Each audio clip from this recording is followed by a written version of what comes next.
My name is Arun Kumar and I am the driver. Welcome to Driven Diary, episode 29. What is Driven Diary? It's a documentation of my life as I work to build $1 billion automotive service business with Driven Auto Co. Check out everything we're doing at drivenautoco.com. In this week's episode, I fly to Utah for 3 days of leadership training. I get seriously humbled talking with some really excellent shop owners, and I come back and have to run the shop for 2 days, getting some nostalgia back into my service advisor ways. Let's get to the video.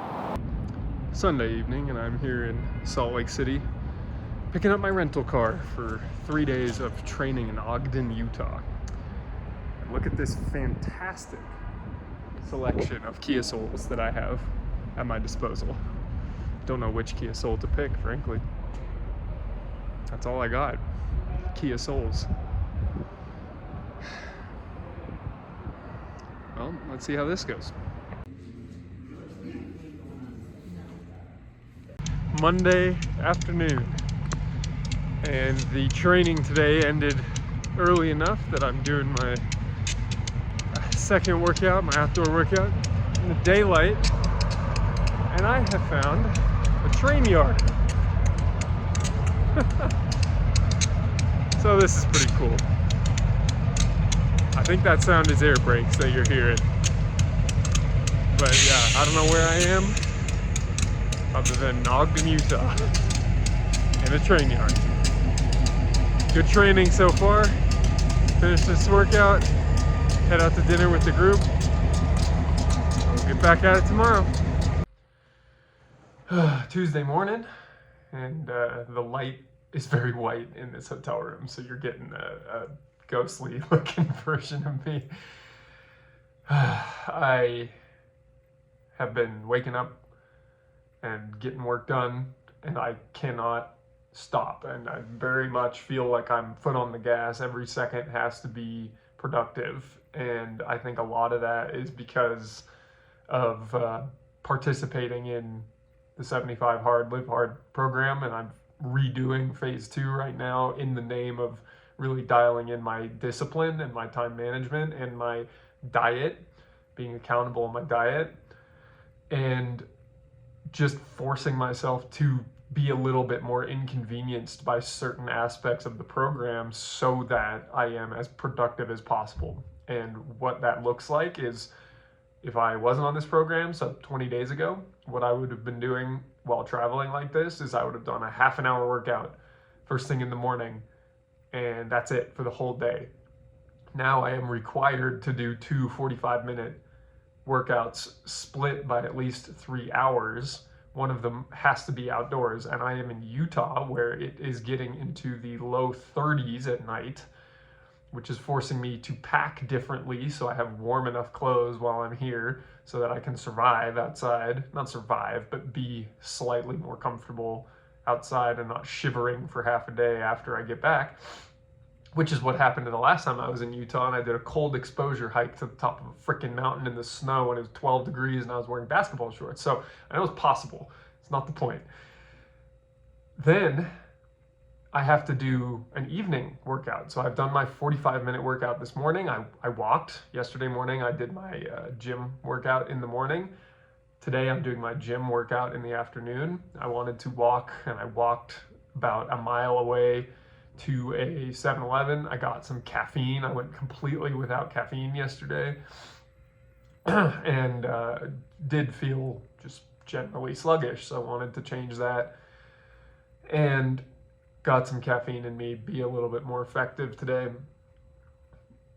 and then proceeded to walk laps around the hotel for another 25 minutes after walking the mile to and from.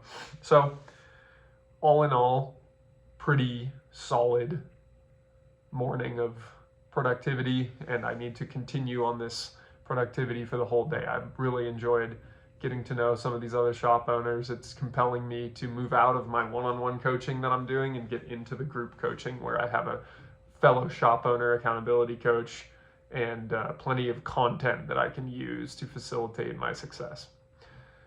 So with that, I'm gonna head off to the training, continue networking, learn a lot about leadership again today. We'll get after it. Wednesday morning. Two interesting things happened yesterday. One, I had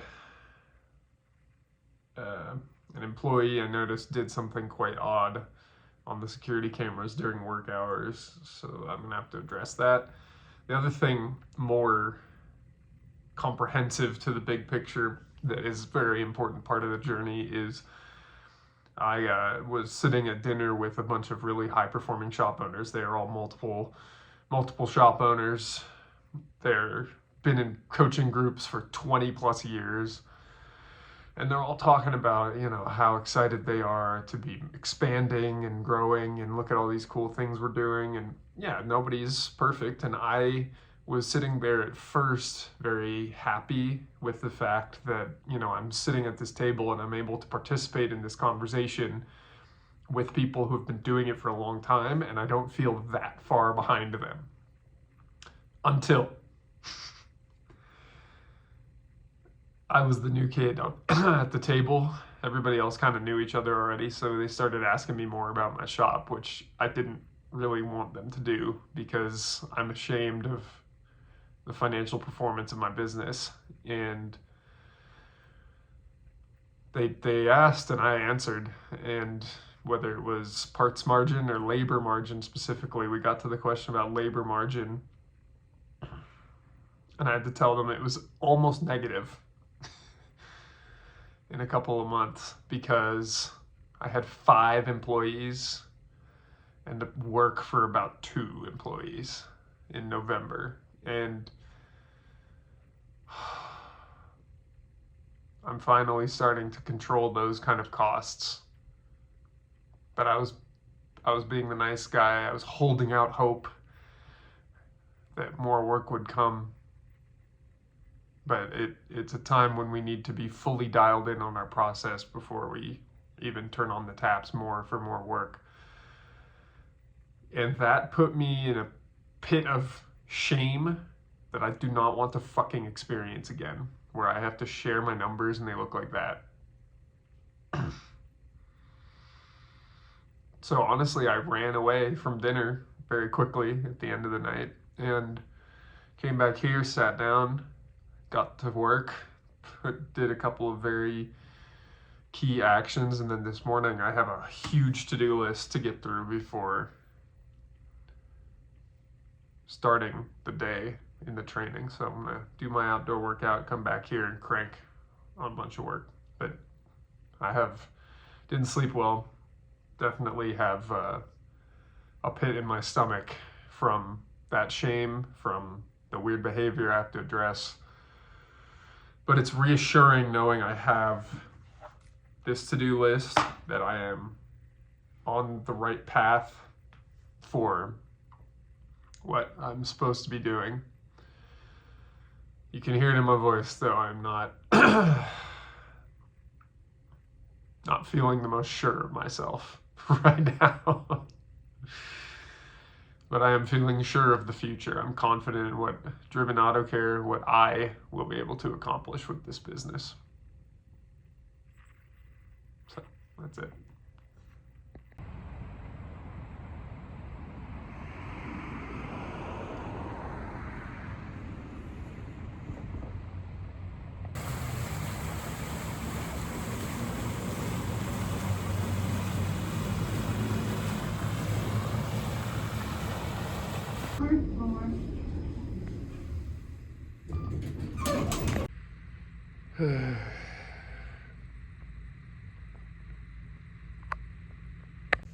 Thursday morning, 4:45 a.m. And I'm up a little early. I gotta catch a flight this morning back home, and then I gotta go run the shop for the next 5 business days, but over the weekend I'll be going to Seattle. So plenty of different things going on in the next few days here. I have a lot of work to do at the shop. I have a ton of work that I learned this week that I need to implement in terms of my leadership style, my leadership tasks, and also the tasks that come with continuing to build the company. So process, people, structure, just the things that I have neglected, frankly. And a lot of it comes down to having difficult conversations with people about their motivations, about how my business can present them with the opportunity to achieve in their own eyes. So that's something I have learned in much more detail this week that I'm excited to implement over time.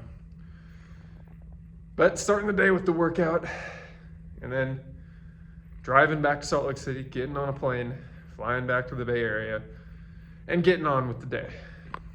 So that's why I'm getting a lot of these just early morning, not much else to talk about, just stretching,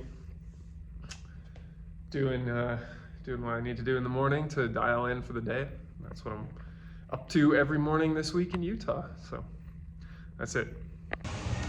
I haven't needed to run the shop in a little while, but John is on vacation and I'm the only one here. So we got cars to fix, work to be done, and it's kind of fun getting back into some service advising for a little bit. It's nice, we're busy, work to do, and keep going.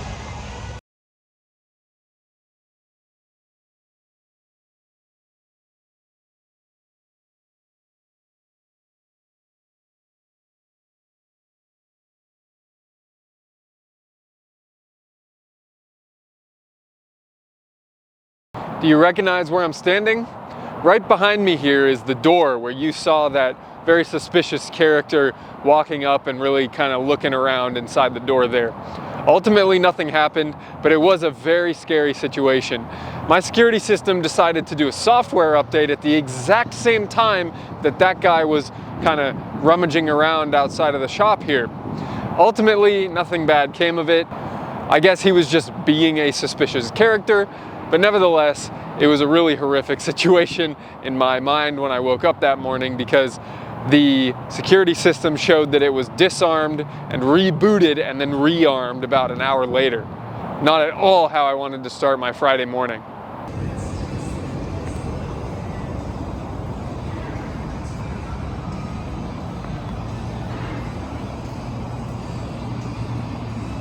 One of the best things that you can do to really enhance the look of an older car is replace the headlights. Give it a nice, clean, fresh set of eyes. And that's what I did with the Explorer in this clip.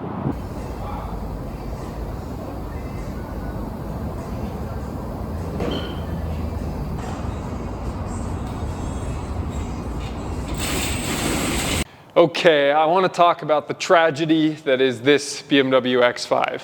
You saw it up on the lift on Friday, and the reason it is still up on the lift on Sunday is because this brand new customer came in for a very simple oil service, tire rotation, general inspection of the car. We went to drain the oil, and we noticed that the oil pan was leaking. That's not a huge deal. On these cars, they leak fairly regularly, but it is a pretty major job to repair it. The customer at first declined to do the oil pan gasket repair because he needed the car for the weekend. But as you can see, that didn't really work out. So what happened? This customer has 100,000 miles, 98,000 miles on this BMW X5 from 2015. And he's had this car serviced at the dealership for pretty much his entire ownership, except for one, except for the most recent oil change, which he did at Jiffy Lube. Now here's the problem. He went to Jiffy Lube, and Jiffy Lube decided to ram the oil drain plug back into the oil pan, causing it to strip out the threads of the drain plug. This meant that when we went to retighten the drain plug, first after pulling it out and seeing metal shavings on it, when we went to retighten it, it wouldn't hold torque. It wouldn't actually tighten because all of the threads were completely stripped out of the oil pan itself. So, unfortunately, we couldn't even put oil back in this car. And this customer now has had to leave the car here. He had to rent a car for the weekend family trip to Tahoe. And we have to replace his entire oil pan. This was a very expensive job. He was not very happy that he had to do it, but he acknowledged that sometimes you just shouldn't go to Jiffy Lube. So that's my PSA to you. Don't go to Jiffy Lube. Go to a properly trained technician facility where you can get your car worked on with quality, experienced hands. That's it for Driven Diary episode 29. Thank you so much for watching all the way to the end. Since you have watched all the way to the end, I have a secret word that if you use it in any sort of message with me, I will send you a special gift. And that word for this week is astronomy. I don't know where these words come from, but that's what I got. I'd really appreciate if you left a like, leave a comment with any feedback or questions you have about the video, subscribe so you don't miss next week's video, and until next week, I hope you get out there and stay driven.